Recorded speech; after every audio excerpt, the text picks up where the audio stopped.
Esse nosso mini curso tem a temática desenvolvimento de novas ferramentas com metais duros alternativos. Está dividido em 4 partes. A primeira e a segunda parte será ministrada por mim. O primeiro tema, desenvolvimento de metal duro na fabricação das ligas de carboneto de tungstênio com cobalto. O segundo tema, o desenvolvimento de metais duros alternativos com ligantes à base de níquel e carboneto de silício. O terceiro tema será ministrado pelo professor Laerte Fernandes, com o tema análise do desgaste de insertos à base de carboneto de nióbio e níquel como ferramentas de corte. E o quarto tema será ministrado pelo professor Rodrigo Lima, a análise da evolução dos materiais para ferramentas e máquinas ferramentas. Então, nesse primeiro bloco, estaremos abordando o assunto desenvolvimento de metal duro.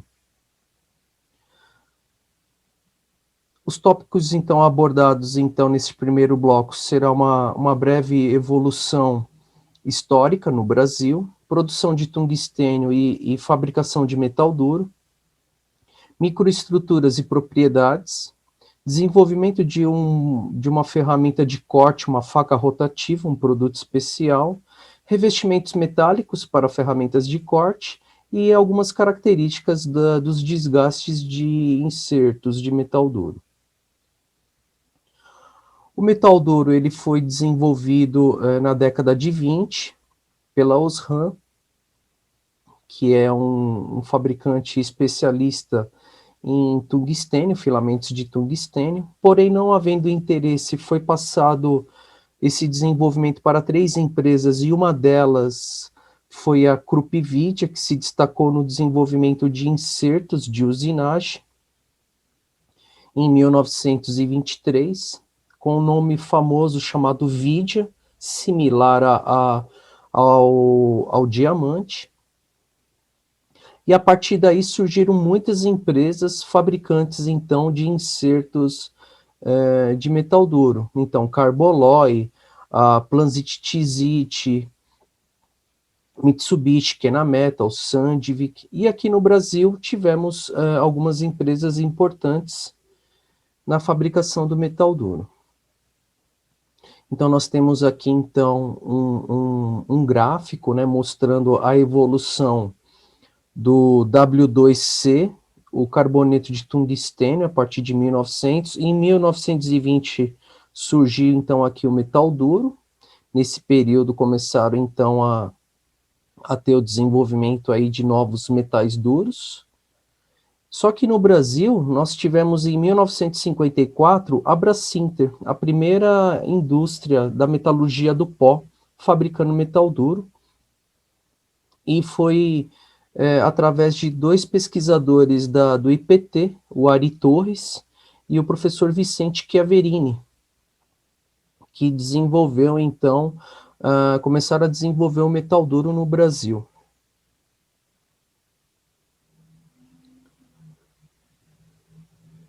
Em 1954, 55, surgiu a ferramentaria de precisão Servin.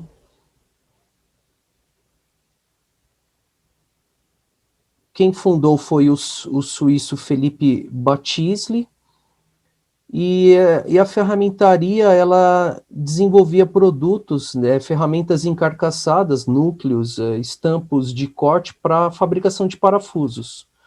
Porém, em 1995, ela foi transferida para o município de Mauá, no estado de São Paulo, e aí começou a desenvolver o metal duro e ficaram aí concorrendo com a Brasinter. Então, nós tínhamos 2 fabricantes brasileiros, Brasinter e Servin, durante esse período, e que ficou fortemente consolidado no mercado até o ano de 2000.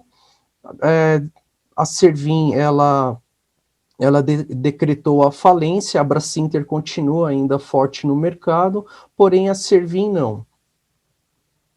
O que é interessante a gente observar que no período, na década de 50 e 60, a Servin comprava metal duro da Brasinter.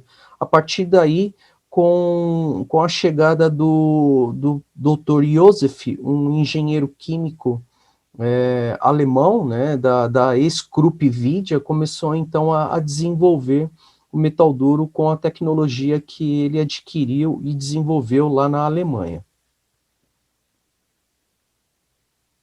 Bom, o que é interessante a gente observar é que ambas as empresas faziam a redução do minério, tanto wolframita chilita, a partir para a obtenção do tungstênio, para a formação do carboneto, eles reduziam o minério, né, a chilita. Então, é interessante essa passagem, porque no Brasil nós produzíamos tungstênio. Além disso, nós tínhamos também a General Electric no Rio de Janeiro, que também fazia a redução da chilita para obtenção do tungstênio para filamentos de lâmpada. Então nós temos aqui, é claro que eles dão prioridade para a chilita, por não apresentar na composição química o ferro, justamente por causa da questão por ser levemente magnético, né, o minério.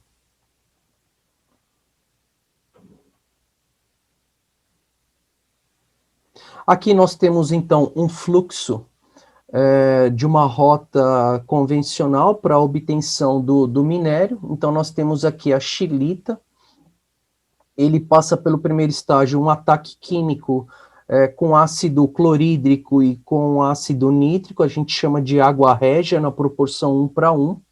É feito então a filtragem e a lavagem, obtendo nesse processo a lama vermelha, que é um rejeito não recuperado. A partir daí ele é passado por um processo de digestão com amônia, também é feito a filtragem e a lavagem.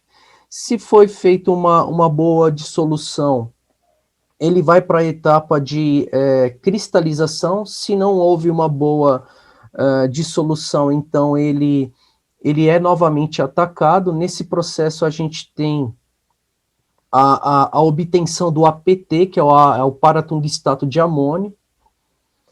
Então é feito novamente então a lavagem e a filtragem e feito a secagem. Então, daqui até esse processo, nós temos então o primeiro produto reduzido então do minério da chilita, que é o paratungstato de amônio. Então é passado por um processo de forno de hidrogênio, onde a gente chama de calcinação.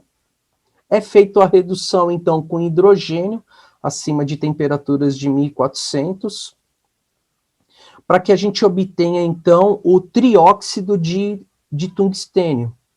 Então, nesse processo com hidrogênio, a gente acabou tendo, então, o segundo produto, que é a obtenção aí do trióxido de tungstênio.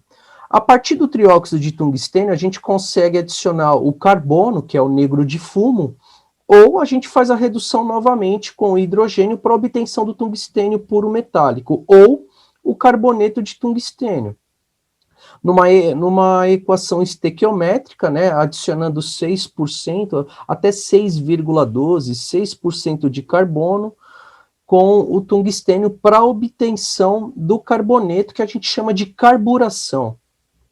O processo de carburação também é realizado em forno a hidrogênio ou em forno a vácuo. Nesse processo, a gente utilizava recipientes metálicos, onde era feita a mistura.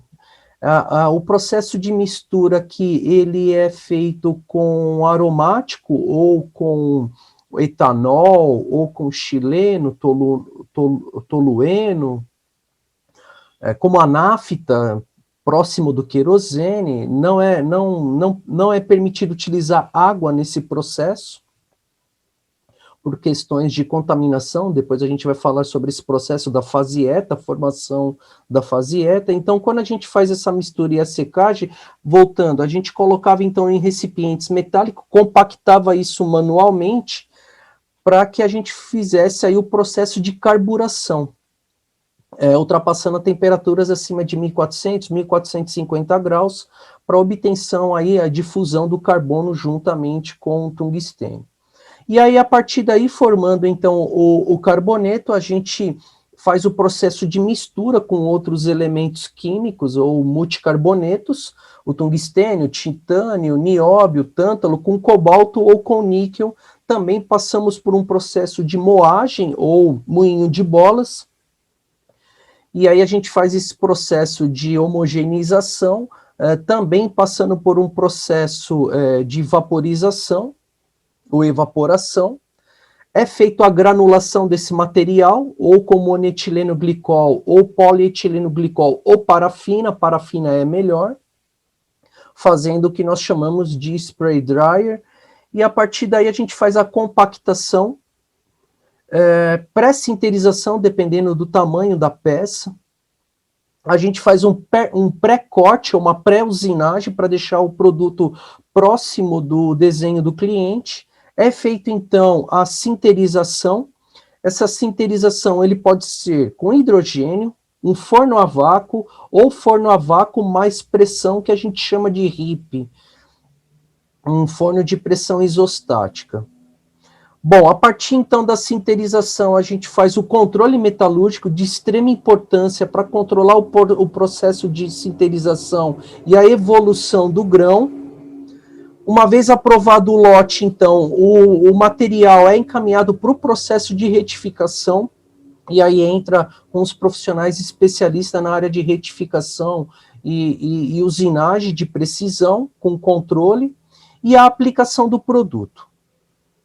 Então, esse aqui é a rota convencional, desde a redução do minério até a obtenção do carboneto, e a partir daí, a rota convencional do processo de fabricação de metal duro. Bom, esses são os produtos típicos, né, para aplicação. Então, nós temos aqui ferramentas encarcaçadas, como núcleos de trefilação, panelas de moagem, que são encarcaçados com aço. Nós temos fieiras, né, núcleos para conformação mecânica a frio ou a quente, no caso aqui de válvulas de admissão, fabricação de parafusos, roletes guias, anéis de vedação, réguas Z, que é para fábricas de latas, né, facas de corte, facas rotativas. Então, e cilindros de laminação, muito também aplicado ao material com metal duro. Aqui do lado nós temos, então, partes de metal duro para matrizes de estampo de corte progressivo, bicos de jateamento, contrapontas, réguas para resistência ao desgaste, para raspar, por exemplo, esteiras, né, a linha de minério, por exemplo.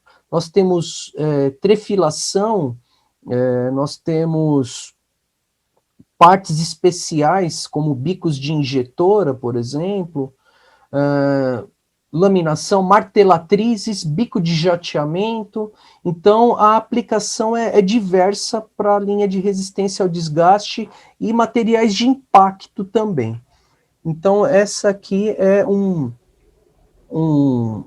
uma descrição breve da aplicação dos produtos de metal duro. Bom, aqui nós temos, então, uma antiga instalação, a antiga wolframio, né? Na década de 90, ela reduzia, então, o minério xilita. Então, nós temos aqui os recipientes de água régia, que na realidade é a combinação de ácido clorídrico com ácido nítrico, e o recipiente de amônia. Então, aqui era a estocagem desses materiais. Aqui, nessa foto embaixo, então, nós temos a lama vermelha, que era o rejeito do primeiro ataque, do processo de digestão. Aqui era o processo de digestão, onde é colocado o minério e o ataque com amônia também, tanto a água régia quanto a amônia. Esse daqui de cima era do amônia, percebe-se como que o processo é corrosivo. E aqui o forno de carburação, com atmosfera de hidrogênio. Então, essa instalação, ela teve aí uma participação bem grande na década de 90, decretando a sua falência no final de 97, mais ou menos, 98. Então, aqui nós temos o tungstênio, né? Nós temos o carboneto de tungstênio, o tungstênio puro, o APT e o trióxido de tungstênio, né? Os derivados aí do minério da xilita e wolframita. Aqui nós temos, então, um MEV, de um paratungstato de amônia, e aqui um trióxido de tungstênio. O que é interessante a gente observar que no processo de redução do APT para o trióxido de tungstênio, na redução, ambos utilizam aí o processo de hidrogênio, né, a atmosfera de hidrogênio, e o que é interessante é que para a obtenção do tungstênio, o tamanho do particulado, ou do tamanho do tungstênio metálico, ele é de 1 micron e meio, então ele é interessante o tamanho para o processo de carburação. Bom, nessa etapa aqui, então, é o processo de carburação, que a gente coloca em recipientes e compacta junto com o negro de fumo, e aqui nós temos um gráfico mostrando a temperatura, né, então você tem o percentual até 6%, e você vai aumentando a temperatura, e o que é interessante é esse processo aqui, ó. Esse patamar aqui que a gente tem que tomar cuidado, porque é onde depende do tamanho do grão que você deseja para o seu produto. Então, grãos finos para resistência ao desgaste, produtos para resistência ao desgaste. E grãos grosseiros, que é para impacto, para estampo de corte, martelatrizes, eu preciso de grãos grosseiros. Então, se um cliente ele solicita, eu quero um carboneto de tungstênio com grãos grosseiros, então a gente sinterizava, ou melhor dizer, era feito o processo de carburação com 1450, 60 minutos, 1 hora de estabilização, e aí você tem um grão mais ou menos de 5 micra, por exemplo, né? Eu quero um grão fino, por exemplo, um submicron, então eu tinha que diminuir o percentual de carbono, não poderia colocar, por exemplo, com 6, eu teria que colocar com 5,8 numa relação estequiométrica e diminuir a temperatura, então 1410, e fazer então a gente chama de sinterização, mas seria a carburação, dentro do forno de sinterização, ou hidrogênio ou a vácuo, tá certo?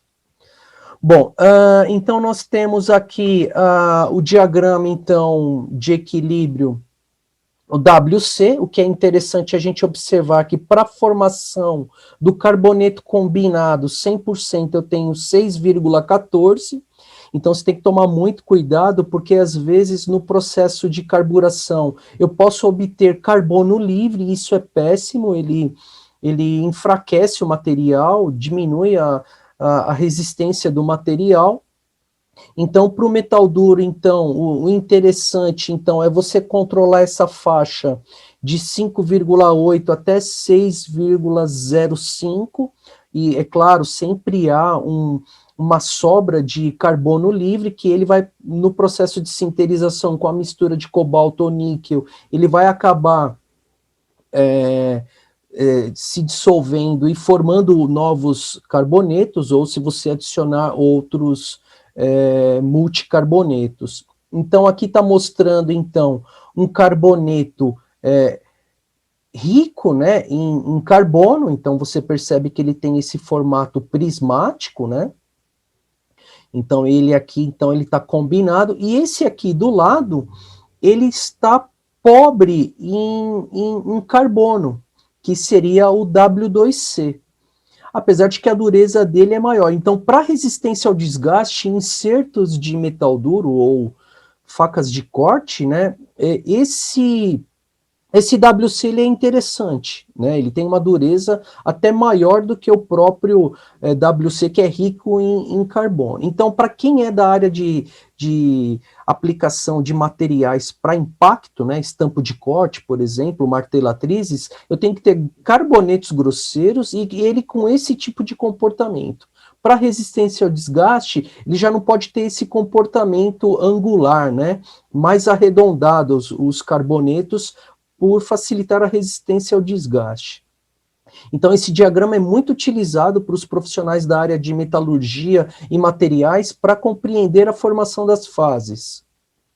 Bom, então aqui está um briquete, a gente chama de briquete, que é após o processo de carburação, nós quebramos então com a quebra com martelatriz mesmo manual, ou no processo de moagem, né?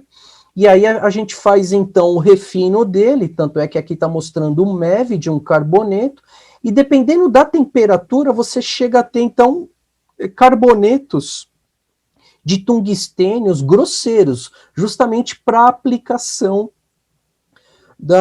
de materiais para impacto. Então, por exemplo, aqui eu tenho tamanhos de grãos do tamanho de um dedo, por exemplo, né, em polegadas, 1 polegada, por exemplo. Isso é o controle da carburação.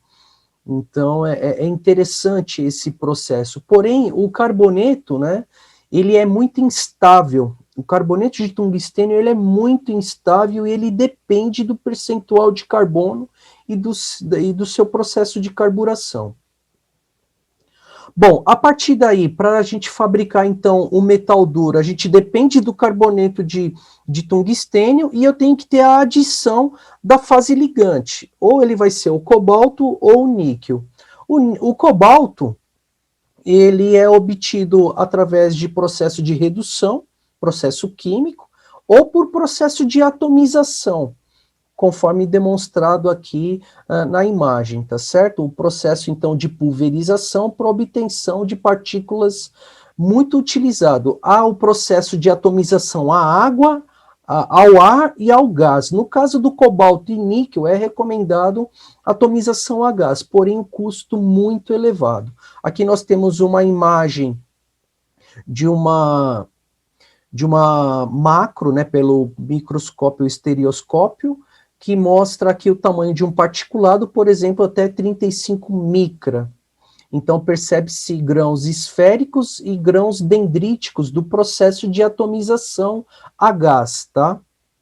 É possível obter também, pelo processo de atomização à água, comportamentos similares a esse aqui, porém muito difícil. Com o comportamento esférico, o processo de atomização. No caso do níquel, também é possível utilizar o níquel carbonila, que ele é mais fino e ele tem menos impureza na composição química. Bom, para a fabricação do metal duro, nós temos aqui algumas classes antigas, é claro que surgiram outras, a NHS, mas temos aqui, por exemplo, a PMK. Percebe-se que na composição química tem carboneto de tungstênio, carboneto de titânio, a mistura, né, a mescla entre carboneto de tântalo e nióbio e cobalto. Então, percebe-se que a adição desses elementos químicos é bastante usual nessas classes.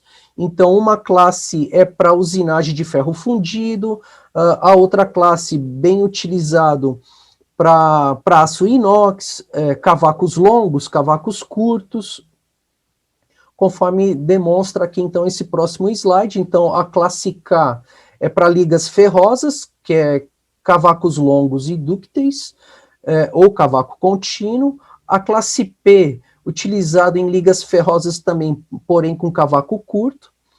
E a classe M, em ligas ferrosas, cavacos, porém com cavaco de ruptura, que são materiais, interrupções, né? A gente tem aí o processo de interrupção, é um processo intermitente, né? Então, ambas essas classes, né, tanto o P, M e K, utiliza, então, os elementos químicos titânio e TAC.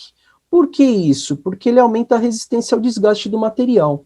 Outra coisa também que é adicionado esses elementos químicos é para inibidores de crescimento de grão do carboneto de tungstênio, tá? Também bastante utilizado.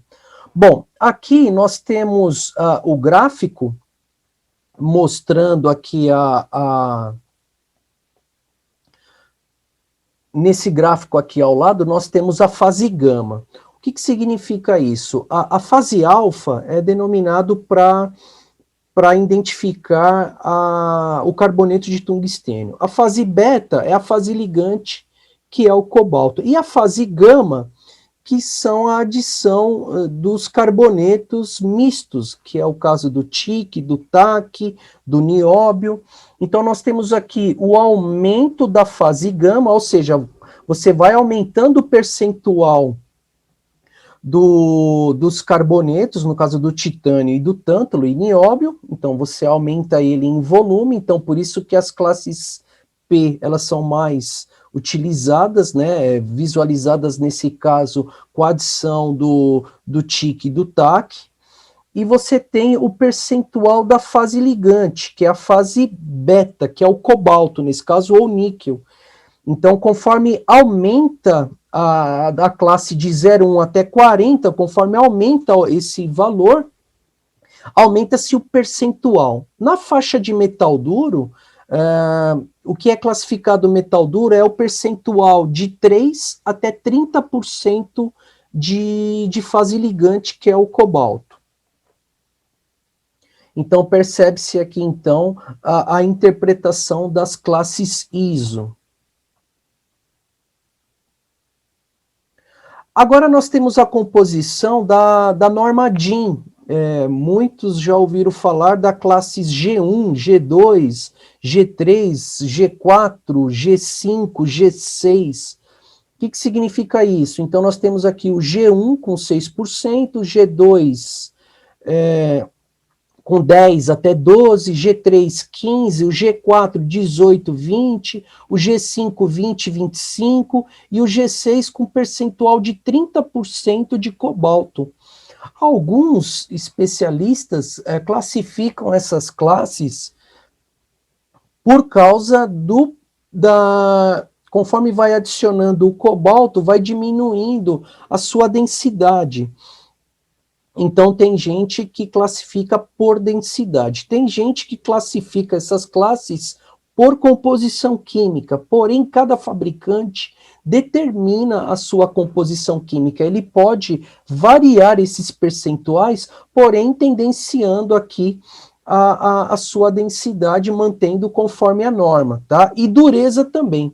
É interessante a gente observar que os fabricantes de metal duro, na maioria dos casos, devido ao uso industrial, utiliza-se em HRA, ou Rockwell A.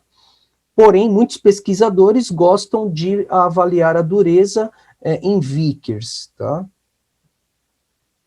Bom, então no processo então, de metal duro, nós temos aqui o moinho atritor, moinho de alta energia.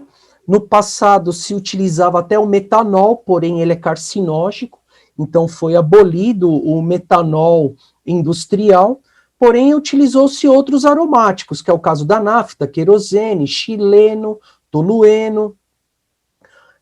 Porém é um produto também controlado pela Polícia Federal. Então, esses produtos então, têm o controle do Exército, Polícia Federal e Polícia Civil. Então, aqui nós temos a descarga do metal duro após o processo de moagem. Aqui nós temos o MEV da mistura do carboneto de tungstênio com cobalto e um mini moinho atritor até 3 quilos. Esse aqui tem a capacidade de até 350 quilos, considerando somente o pó, né? E qual é a proporção que a gente utiliza aqui de pó e metal duro? Se você utiliza, por exemplo, se você for fazer uma carga, por exemplo, de 100 quilos, então aconselha-se colocar 200 quilos de bola de metal duro também. Por que não utiliza o aço? Assim, alguns processos de moagem têm utilizado bola de aço. A gente fala em contaminação ou dopagem. Então acaba tendo desgaste e na composição química acaba aparecendo percentual de ferro, que muitos fabricantes de metal duro condena, ou melhor dizendo, não gosta do percentual do ferro na composição química. Mas a gente tem que levar isso em consideração, porque sempre há uma contaminação no processo, porque os recipientes, as hastes, elas acabam se desgastando, e a maioria é tudo aço de construção mecânica, ou aço rápido, que contribui aqui no processo de moagem e mistura. Bom, após então a mistura e a homogeneização e evaporação, a gente vai para a compactação. A gente tem a compactação de ação simples, onde a pressão de compactação ela varia de 500 toneladas por centímetro cúbico até 1.500 toneladas. Então nós temos tarugos, ou melhor dizendo, compactados ou briquetes, de formas geométricas. A gente não consegue trabalhar com geometrias complexas nesse caso. Nós temos o processo de extrusão, por exemplo, aqui no Brasil eu desconheço o processo de trefilação em metal duro. Em outros países há esse processo, aqui no Brasil não há. Então, aqui nós temos, então, caçambas de grafites com brocas, né, para processo de perfuração ou fresamento, muito utilizado aí por empresas que patentearam, então, esse produto, esse maquinário. Aqui nós temos a isostática a frio. Então, é possível, então, fazer, então, com bolsas de borracha, selando ele, colocando em prensas isostática. Então aqui tem uma figura esquemática mostrando o preenchimento do pó, a selagem e a pressão, meio aquoso. Nesse caso é utilizado água, até com lubrificante, para não ter problema com problema de oxidação, e é utilizado aqui um aditivo como se fosse o óleo solúvel para torno mecânico. Tá? Então nós temos aqui também algumas limitações, somente formatos de cilindro ou quadrado, recomenda-se mais a forma cilíndrica, porém é possível ter um comportamento esférico igual a essa imagem mostrada no slide. Bom, a partir então da compactação, esse produto é encaminhado em caçambas, a gente coloca grafite, e é encaminhado ou colocado em fornos de sinterização ou pré-sinterização com temperaturas abaixo de 1.200 graus. Então, tanto é que percebe-se uma chama aqui, é o hidrogênio utilizado, e fica aqui para peças grandes até 72 horas dentro desse forno. Nós temos fornos estacionários, também para volumes maiores, como cilindros de laminação. Esse aqui é bem utilizado para cilindros de laminação, então fica em média 72 horas, e também podemos passar no próprio forno de carburação, também fazendo uma pré-sinterização. Para que esse processo? Para que esse material tenha uma resistência verde, para que você faça um corte nele, possa fazer uma pré-usinagem, um pré-torneamento, para que você deixe o seu produto próximo do cliente. Então nós temos aqui um ciclo, né, o tempo em função da temperatura, é similar ao processo de fabricação de rebolo, materiais cerâmicos. Então tem que se tomar cuidado, recomenda-se 10 graus a cada 1 hora, por exemplo, tá? Então o processo é muito lento. Tá? Até chegar em 1.200 graus, praticamente são 3 dias para a gente chegar aqui nesse patamar, dar uma estabilidade e resfriar lentamente ao forno. Então ele trinca, o material é cerâmico, então há processos de pré-sinterização e sinterização ao mesmo tempo. A gente já vai abordar isso, mas para peças pequenas, no caso de pastilhas e facas de corte, é possível. Em peças grandes, a gente recomenda passar pelo processo de pré-sinterização. Para que isso? Porque é aglutinado no processo de compactação a parafina, o monoetileno glicol, conforme eu descrevi na rota convencional da fabricação do metal duro. Então, utiliza-se parafina, monoetileno glicol ou PEG para eliminação e para ter essa resistência. É interessante essas temperaturas não ultrapassarem de 1.000 graus até 1.100 graus, dependendo do percentual da fase ligante, nesse caso é o cobalto. Então, porque senão você entra na sinterização sólida do material e fica difícil o corte e o torneamento. Então, nós temos aqui, então, algumas formas como se fossem rolos, né, de compactação, o processo de pré-usinagem, com uma resistência mecânica verde, como se fosse o do giz de lousa, né, do professor. Então, nós conseguimos aqui, nesse caso, tornear, então, o material e fazer aí a usinagem. Há também outras possibilidades de a gente ter um resultado não desejado, que é a quebra desse material. Então, pode acontecer na pré-sinterização a quebra dele, conforme mostra essa figura. Há, então, a quebra, como ocorre em cerâmicas. Então, o ideal é que passa para o processo de pré-sinterização e que não haja essas trincas. Porém, no processo de sinterização, ocorrem as trincas. Então, é possível, sim, trincar, ocorre, é possível. A ideia é que não ocorra esse trincamento, mas a gente tem, sim, esses efeitos indesejados no processo de pré-sinterização e sinterização. Então, aqui nós temos, então, cortes, né, torneamento e até fresamento.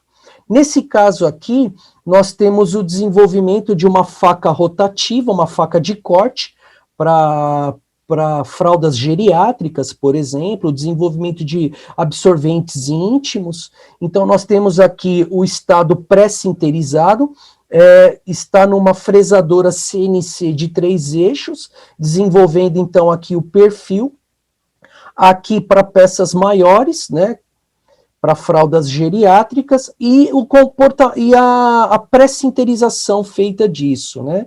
E aí a gente insere ele dentro de um forno a vácuo.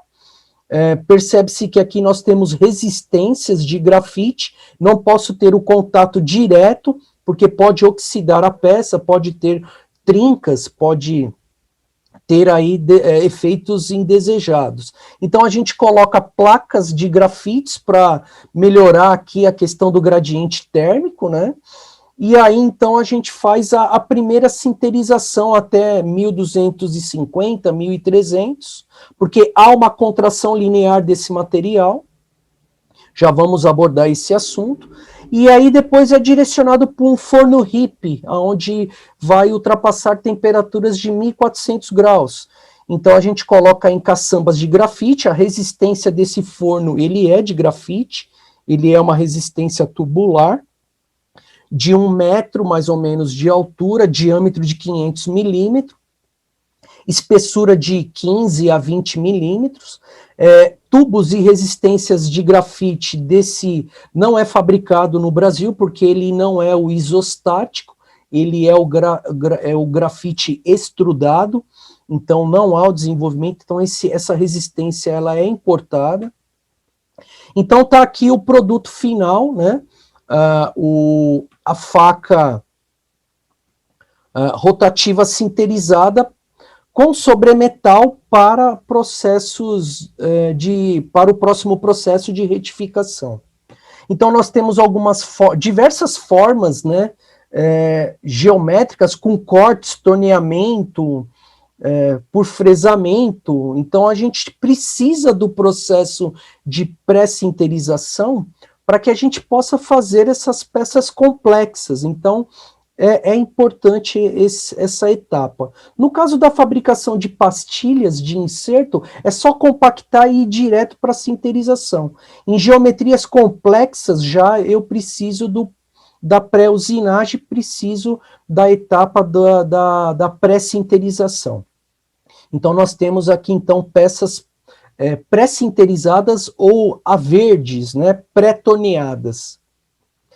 A partir, então, daí a gente coloca, então, no forno RIP. Então, aqui há um gráfico onde sobe essa temperatura. Nesse ciclo de sinterização, ele funciona mais ou menos até 10 horas, tá? Nós temos aqui, então, em torno de 1.200 graus, onde surgem as primeiras fases líquidas. Então, antes dessa temperatura, nós temos uma sinterização sólida. A partir de 1.200 graus, onde a gente chama de sinterização por fase líquida, onde começa a ter o derretimento da fase beta, o cobalto, o níquel, onde vai preencher os grãos dos carbonetos para ter uma densificação, uma solidificação, conforme mostrado nesse produto aqui. As temperaturas variam de 1.320 até 1.460, 1.480, dependendo do percentual da fase beta do cobalto. Então, quanto menor o percentual de cobalto, maior é a temperatura de sinterização.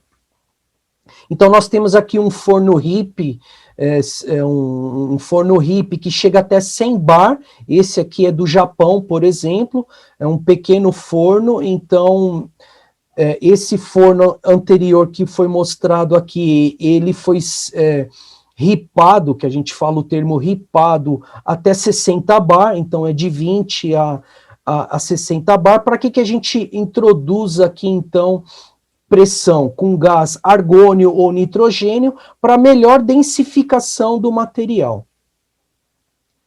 Então, nós temos aqui, por exemplo, um forno de sinterização a vácuo e com pressão, no caso, um modelo AVS.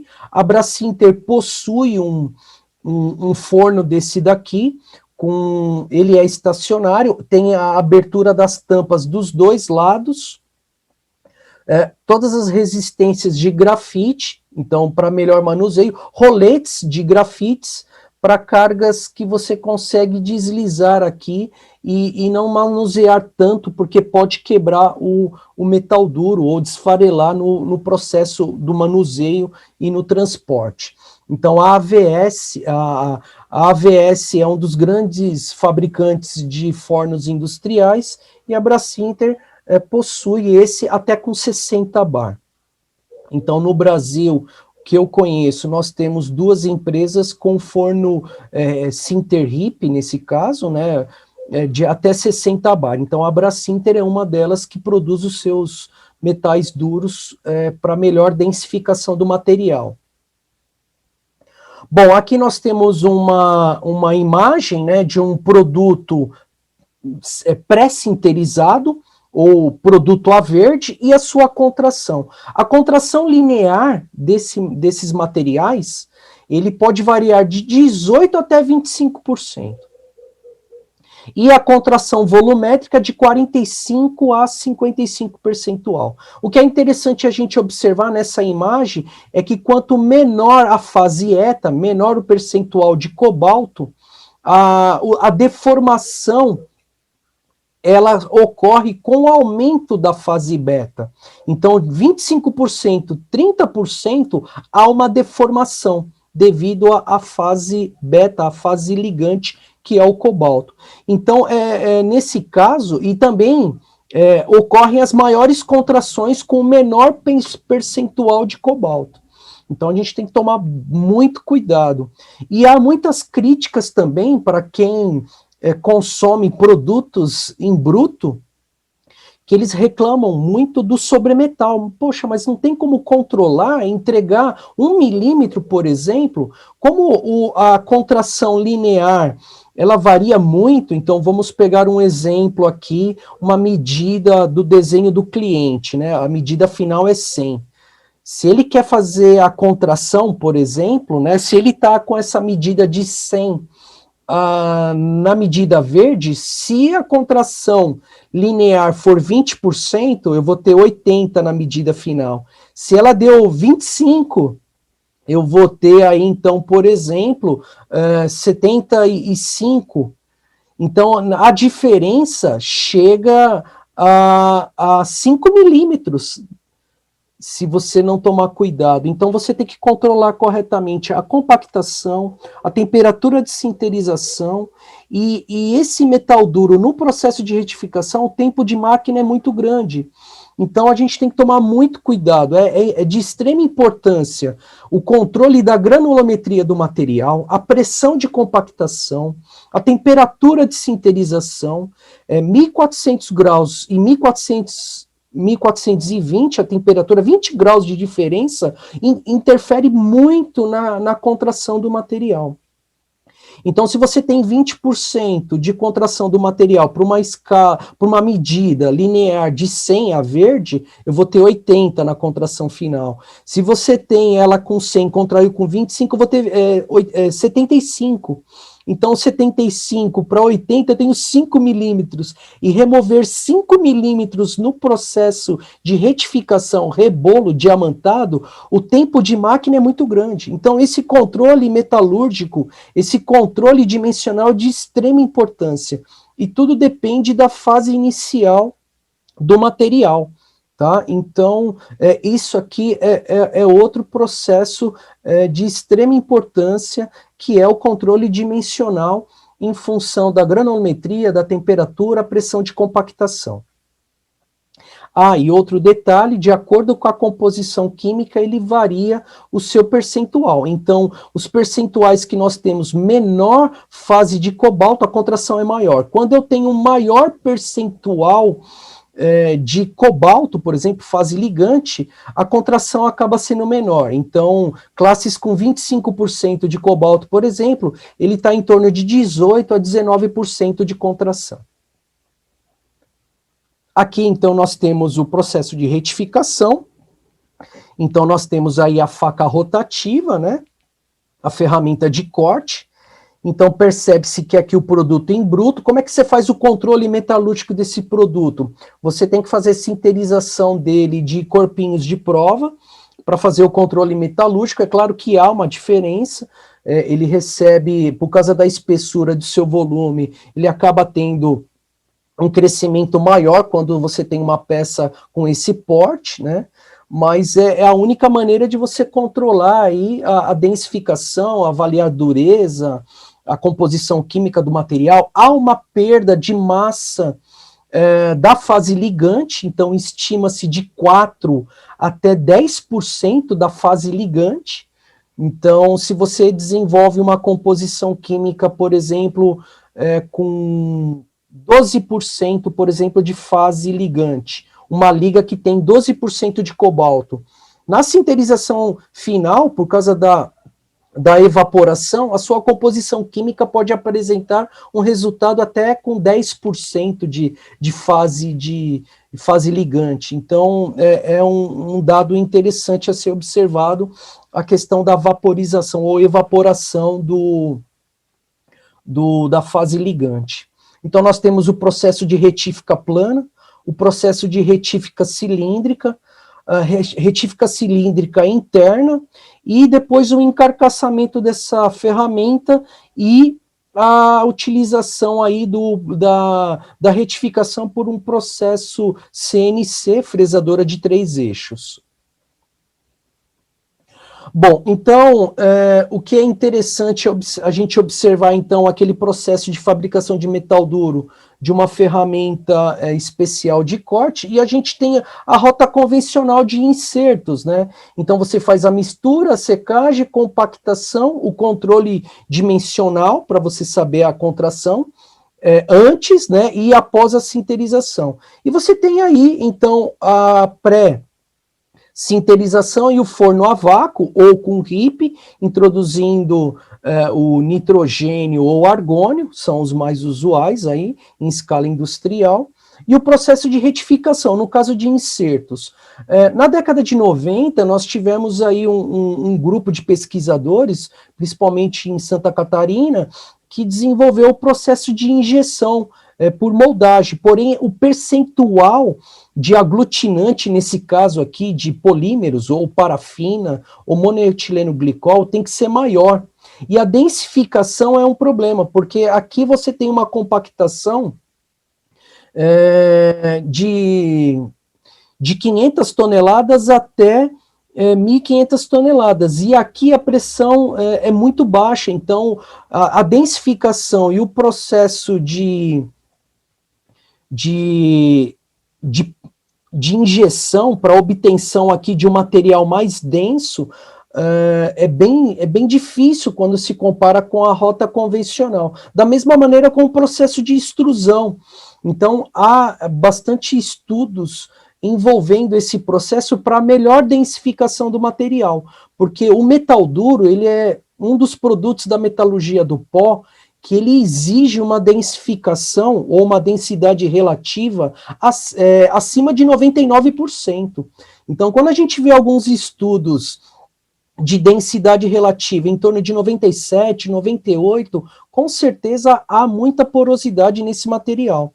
E a gente tem que obter esse produto mais próximo possível, 100% a densidade desse material. Então, essa é a recomendação para fabricantes de metal duro, porque na usinagem, em conformação mecânica, ele rompe esse material.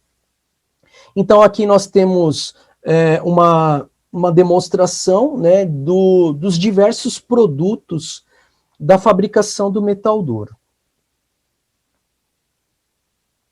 Bom, agora a gente entra no aspecto da micrografia, do controle metalúrgico, que é muito importante. O que vale ressaltar aqui, o que precisa saber, é o tamanho do grão. Então, como é que eu classifico o grão conforme norma ASTM, né? Então, quando a gente fala em submicron, grãos finos, a gente está falando, então, menor que 1 micrométrico. Aqui no nosso slide está milímetro, mas é micron, né? A unidade submicron, então, é menor que 1 micron. Então, quando a gente fala em grão fino, a gente está variando aí de 1 até 1,5 micrométrico. Então, a gente tem aí acima de 2 micra, né? De 2 até 5, a gente já chama de grãos grosseiros, que esse material é bom para impacto. Estampo de corte, por exemplo, a gente desenvolver postiço para estampo de corte, né? Chapas delgadas como chapa siliciosa para reatores, por exemplo, ou motores. É muito utilizado esse material aqui com grão grosseiro, porque ele é bom para tenacidade, maior resistência ao impacto. No caso da usinagem, eu já preciso, no caso aí, de grãos finos. Então, grãos finos, submicron, né, menor que 1 micron, para resistência ao desgaste. Então, isso é de extrema importância. Então, a ASTM classifica isso, grão fino, grão médio e grão grosseiro. E a gente fala do submicron. Só que no processo de carburação, isso é muito difícil. Então, a gente tem que diminuir o percentual de carbono, a gente tem que adicionar multicarbonetos, porque são grãos ou são compostos que têm reação forte, no caso de um diagrama de energia livre, né? Nós temos grãos que eles não se dissolvem facilmente e alguns até se dissolvem, porém o carbono vai contribuir no crescimento do grão do tungstênio. Então eu preciso adicionar outros elementos para que não promova esse crescimento. Então essa é a ajuda, a gente chama de grãos inibidores. Então, para você fazer insertos de metal duro, eu preciso grãos finos e eu preciso adicionar esses elementos inibidores. No caso de formação de grão grosseiro, eu preciso de grão grosseiro, não preciso adicionar elementos inibidores, e eu adiciono carbono para ter um crescimento grosseiro, tá? Então, a formação do carboneto é de extrema importância. Eu tenho aqui, então, uma composição química que é a classe K10. Ela tem 94% de carboneto de tungstênio, então percebe-se os grãos grosseiros com grãos médios, há uma difusão entre eles. Isso ocorreu justamente no processo de sinterização de fase líquida. Então, a gente tem que tomar bastante cuidado nesse processo do controle metalúrgico. Aqui já tem grãos finos, né? A outra composição química, grãos grosseiros, com 12% de cobalto, essa liga bem usual, né, conforme havia dito, no processo de estampo de corte. Grãos grosseiros para os rolos de laminação ou núcleos de trefilação. Então, essa composição química então, é muito usual para fieiras, por exemplo, núcleos de trefilação exige, então, grãos grosseiros, porque ele tem que ter tenacidade e, ao mesmo tempo, também resistência ao desgaste. Aqui eu já tenho grãos grosseiros e percebe-se a ocorrência da difusão de grãos, o crescimento do grão, tudo isso em função da temperatura. Outra coisa importante observar é que nós temos micrografias aqui, elas não são coloridas, elas são monocromáticas, porque utiliza-se microscópio com óleo submerso. Há outras lentes de microscopia que elas são especiais, é possível visualizar os grãos coloridos, nesse caso, a fase alfa e a fase beta, que é a fase ligante. Nós temos aqui, então, uma micrografia de multicarbonetos, que é o caso do TAC, por exemplo, então percebe-se esses grãos que são mais arredondados e na microscopia percebe-se ele interligado aqui com outros grãos arredondados, que é o TIC e o TAC. Eles têm as cores cinza escuro e ele cor de marrom, cor de terra. O carboneto de tungstênio colorido, ele seria um cinza claro. O cobalto, que é a fase beta, já a cor metálica, mais uma cor esverdeada, por exemplo, que é o caso do níquel, também é possível. Aqui nós temos carbonetos interligados, então processo de difusão, aumenta-se muito a temperatura, ocorre-se isso, às vezes ele é indesejado, isso interfere na tensão de ruptura, por exemplo, fragiliza muito o material. Bom, uma coisa importante a gente observar aqui é a formação de um composto chamado fase-eta. A fase-eta, ele é um composto fragilizante, quem é retificador, percebe-se que é difícil retificar esse material, empasta-se o rebolo, você tem que ficar adereçando o rebolo, por causa dessa fase-eta, e ele surge devido à perda de carbono, por isso que não se pode fazer mistura ou homogeneização com água, porque perde-se o carbono formando esse composto fragilizante, tá? Ou formando o W2C. Então, a fase-eta, ela só ocorre com o cobalto. Se você tem a fase ligante níquel, isso não ocorre. Então, quando surge a fase-eta por perda de carbono no processo de sinterização, ou porque não teve uma atmosfera controlada, houve oxigênio na câmara de sinterização, a gente tem que fazer o quê? Tem que voltar com a peça sinterizada, adicionar grafite, como se fosse um processo de cementação, muito utilizado na adição de carbono na parte superficial do aço, e a gente encaminha para um forno que a gente denomina NH, que é o nome desse forno, que é para eliminação da fase-eta, porque a gente vai ter um processo de difusão aqui. Porém, acaba invertendo-se o processo, acaba adicionando muito carbono e a presença de carbono livre, que é uma outra fase também que fragiliza o material. Então, a fase-eta é uma fase indesejada no processo, no controle metalúrgico. Ele não é aconselhável. Alguns dizem que é bom, porque ele aumenta a resistência ao desgaste, ele é duro, porém ele fragiliza as peças, há o lascamento nos insertos de metal duro. Aqui, então, nós temos micrografias, a fonte, então, é do Garcia. Percebe-se a presença, então, aqui de fase-eta, e quando ela não tem a fase éter. Então, o controle do carbono aqui é de extrema importância. E isso ocorre quando o percentual está abaixo de 5,6, a combinação do carboneto de tungstênio.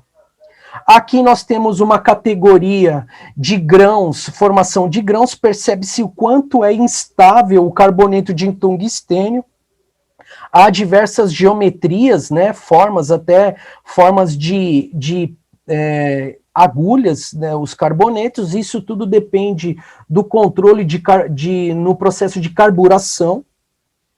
No caso do NBC, do carboneto de nióbio, percebe-se o comportamento mais uniformizado.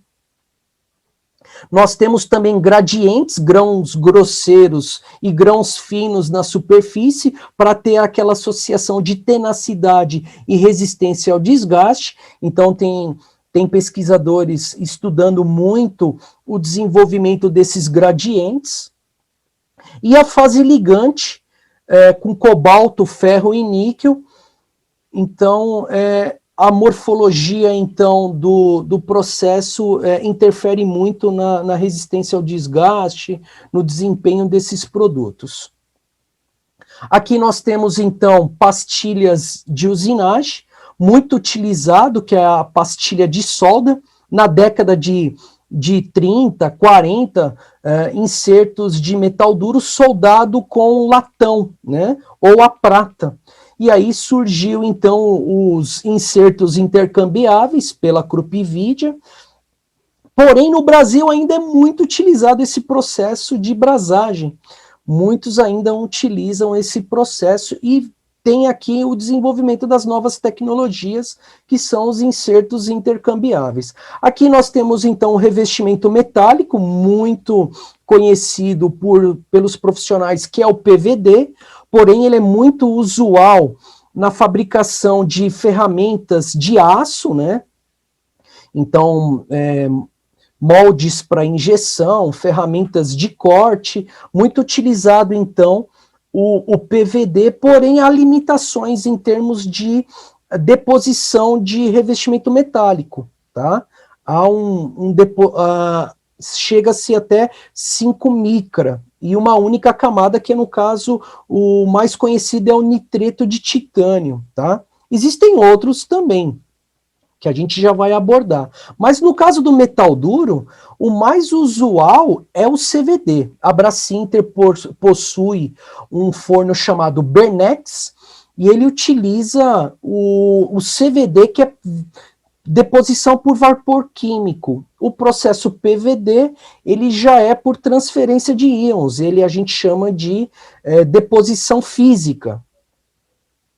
E a vantagem do CVD é que você tem multicamadas, e a limitação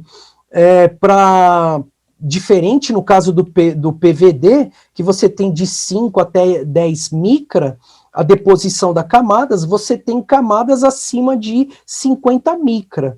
Então você tem uma combinação interessante, que é o caso do nitreto de titânio, carbonitreto de titânio, o óxido de alumínio e o nitreto de titânio. Sempre há essa combinação, né? Porque se você colocar a deposição, por exemplo, de óxido de alumínio primeiro, você não tem uma interface, você não tem uma aderência, você começa a ter, começa a desemplacar a camada.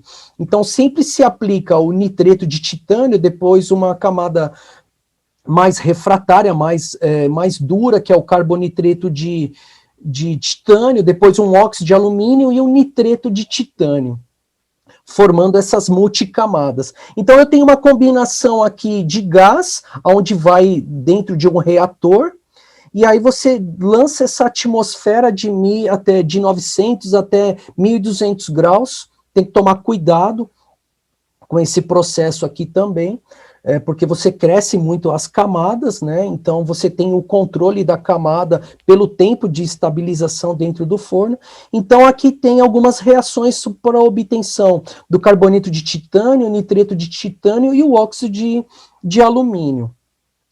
A Brasinter possui um único processo de revestimento metálico aqui no Brasil. Então nós temos aqui multicamadas, aqui é o abstrato, percebe-se o carboneto de tungstênio, e nós temos 1, 2, 3, 4, 5, 6, 7, 8, 9, 10, 11 camadas de revestimentos aí, combinações múltiplas, né?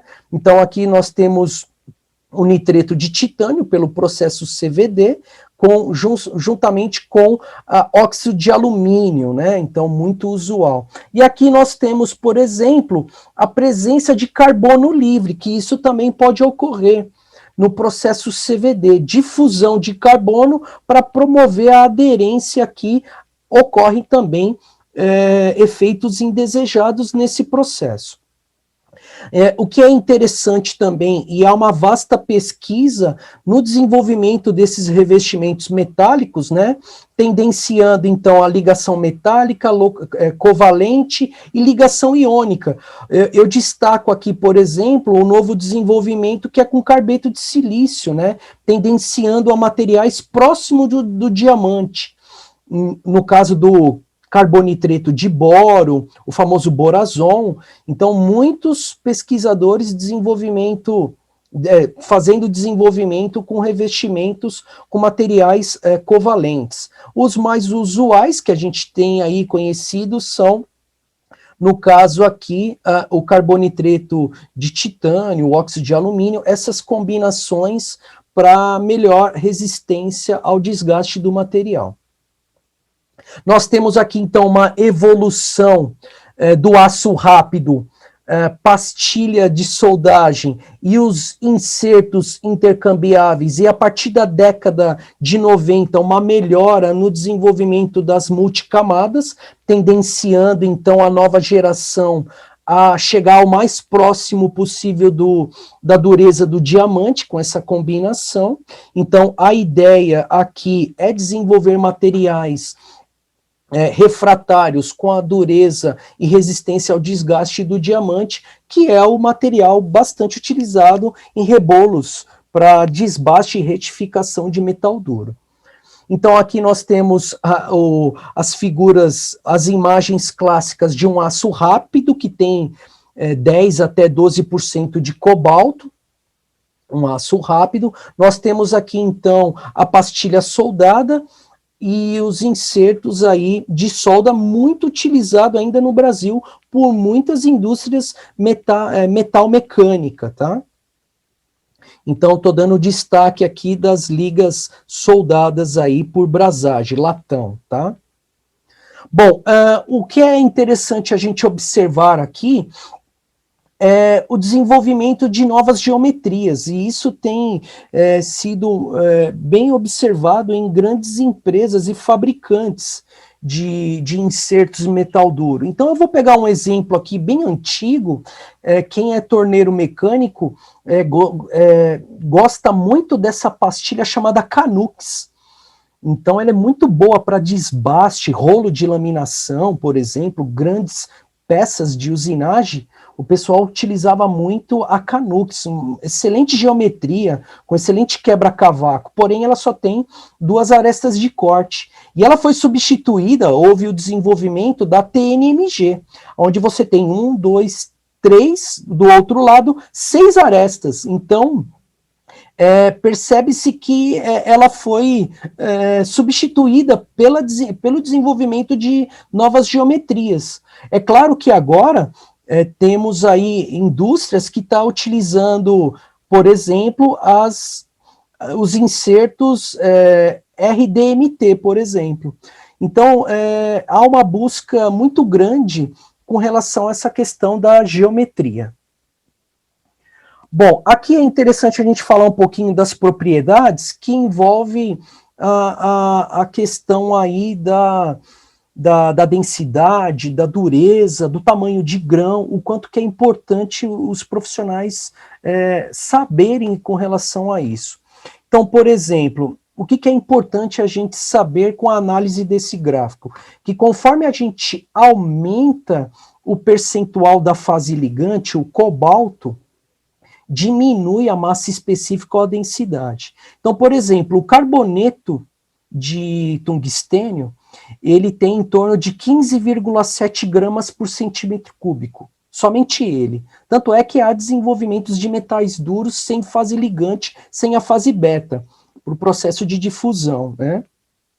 Conforme o processo de carburação a gente mostrou anteriormente. Então, conforme você vai adicionando o cobalto tem uma densidade de 8,9 gramas por centímetro cúbico. Então, conforme você vai adicionando, aumentando a fase ligante, até 20, 25%, até 30%, que é o percentual da família do metal duro, você diminui a massa específica. Então, por exemplo, uma classe G10, né, ou G2, que a gente fala, a classe G2 tem 10% de cobalto. Então, 10% de cobalto está aqui em torno de 14,5 gramas por centímetro cúbico.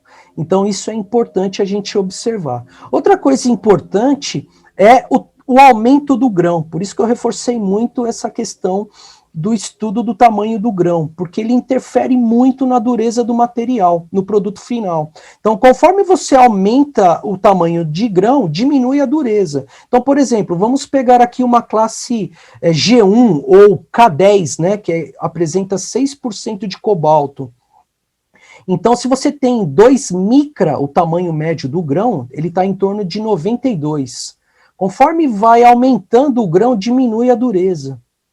Então, isso é importante. Então, tem gente que fala a resistência do material, desgaste, tem menor dureza, tem que avaliar o grão, porque isso influi muito na resistência ao desgaste. Outra coisa interessante a gente abordar é que o metal duro não ultrapassa de 93. O substrato, o metal duro em si, carboneto de tungstênio com cobalto, ele não, é muito raro você achar um metal, isso se ele for submicron, né? E mesmo assim chega a 92,5, 92,7, mas metal duro mesmo não ultrapassa de 93. 93 Rockwell A somente já materiais cerâmicos, então no caso um carboneto de silício, por exemplo, já entra nas classes de cerâmica, de 93 a 97. A referência nossa é o diamante, a escala dela máxima é 100, para quem utiliza um durômetro. Bom, então aqui nós temos um gráfico mostrando o aumento da tenacidade, aumenta-se então o percentual de cobalto, aumenta a tenacidade e aumentando a dureza. Então, se eu tenho um percentual baixo de cobalto, então eu tenho uma dureza elevada, então eu tendencio o desenvolvimento de materiais refratários, como o carbonitreto de boro, o nitreto de silício, o óxido de alumínio. O metal duro, ele se encontra nessa região. Por isso que ele é, né, um intermediário, né, de aço rápido, por exemplo, para materiais cerâmicos. Então, o metal duro, abolir o processo do metal duro para o processo de usinagem é muito difícil. Então, o metal duro aí vai ser desenvolvido por muito e muito tempo ainda. Então, nós temos aqui um gráfico, conforme eu havia dito, aumenta o percentual de cobalto, a dureza, então, do material cai, tá certo? Aqui também, mesma coisa, a tensão de ruptura. Conforme aumenta o percentual de cobalto, aumenta-se a tensão de ruptura do material, ok? Uma coisa que é importante a gente observar aqui nesses dois gráficos é a formação dos carbonetos. Isso interfere muito no desempenho do ferramental. Então, por exemplo, o tungstênio, o carboneto de tungstênio, que é o que está sendo mostrado aqui nesse gráfico, a gente fala que eles são carbonetos instáveis, eles são carbonetos fracos. Quando ele se dissolve na fase ligante, ele vai formar primeiro, né, olhando esse gráfico aqui, os que estão abaixo, né, a gente fala que são grãos fortes. Então, se dissolve na fase ligante, ele forma primeiro, por isso que a gente fala dos grãos, adicionamento de elementos de liga como inibidores de grãos. Então, o carboneto de tungstênio, ele é muito estável. Então, há necessidade da adição desses elementos. Então, o TiC, o TaC, o vanádio, o nióbio são carbonetos fortes. Então, o que muda muito esse processo de difusão e crescimento do grão é o carboneto de tungstênio. Porém, ele apresenta algumas propriedades de extrema importância. O carboneto de tungstênio, ele, além de ele ser fraco, no caso aqui da energia livre de Gibbs, né, ele apresenta propriedades que ele é um hexagonal compacto, igual o cobalto. Então é muito difícil de substituir elementos químicos com características próximas a eles. Então, o níquel, ele possui uma estrutura CFC, cúbica de face centrada, o cobalto já é hexagonal, e o carboneto de tungstênio, ele é hexagonal, enquanto que os outros possuem estrutura cúbica CCC, né? Cúbica de corpo centrado. Então, é muito difícil você ter esse substituto com relação ao WC cobalto. Outra coisa importante aqui é o processo de desgaste dessas ferramentas, né? Então nós temos uma foto aqui de craterização. No processo de usinagem, a temperatura interfere bastante. Por isso que é importante a gente ter a adição de revestimentos metálicos para evitar o processo de craterização. E a importância da geometria do quebra-cavaco. Por isso que muitos fabricantes investem muito na tecnologia de desenvolvimento de ferramentais e de geometrias para evitar a craterização. Então, isso é de extrema importância, mas é um custo muito caro você ficar desenvolvendo novas geometrias, novos ferramentais, novos suportes, né? Então, isso acaba sendo muito caro para a indústria brasileira. Aqui nós temos, então, algumas avarias, alguns desgastes prematuros, por exemplo, no caso, a deformação plásticas, fissurações térmicas, lascamento, o desgaste do flanco, muito comum nos desgastes das ferramentas, craterização. Então, tudo isso depende do controle da rotação, velocidade de corte, a refrigeração, escolher classes que têm alto teor de cobalto, que é o caso aqui que teve a deformação, diminuir o percentual. Então, por isso que é importante estudar os catálogos dos fabricantes e as classes de metal duro. Então, aqui os nossos agradecimentos à Instituição Federal do Rio Grande do Norte, a Abracinter, que permitiu demonstrar algumas imagens de alguns equipamentos do seu processo industrial, a rede PDI-MAT, ao Congresso por essa participação e esse evento tão importante para nós da área de engenharia. E a USP, que eu agradeço muito aí, a colaboração de alguns integrantes e professores nesse projeto.